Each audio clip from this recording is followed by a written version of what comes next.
it's all gonna be good. Don't worry about nothing, don't worry about nothing, nothing now. It's all gonna be good. So breathe like you know you should. Yeah, breathe till you've understood.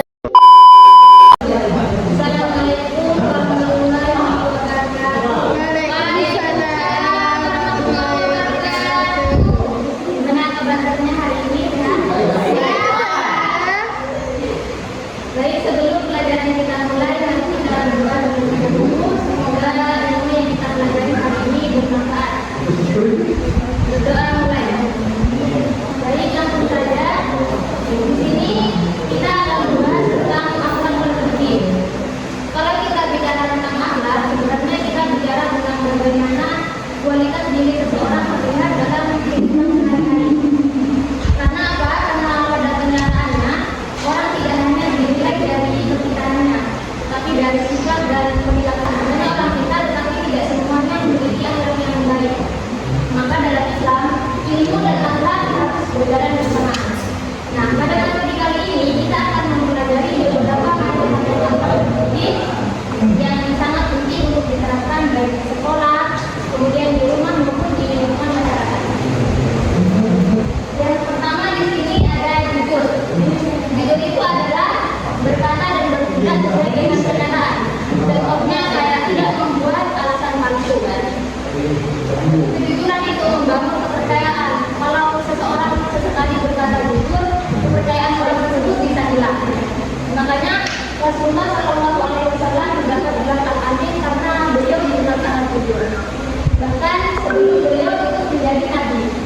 Jadi anak-anak, jujur itu mungkin tidak selalu membuat kita nyaman, tetapi akan membuat kita lebih baik.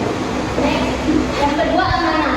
Amanah ialah mampu menjaga kepercayaan. Karena itu bukan soal kayak menjaga barang titipan, tapi menjaga ucapan, kemudian menjaga kepercayaan yang buruk dan orang tua.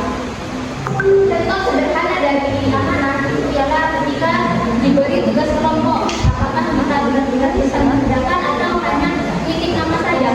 Di situ amanah diuji. Karena kalau orang amanah tidak banyak berjanji, tapi dia membuktikan tanggung jawab lewat tindakan. Ya, pada. Yang ketiga istiqomah. Istiqomah konsisten dalam kebaikan. Yang sulit dalam hidup itu bukan memulai, tetapi mempertahankan.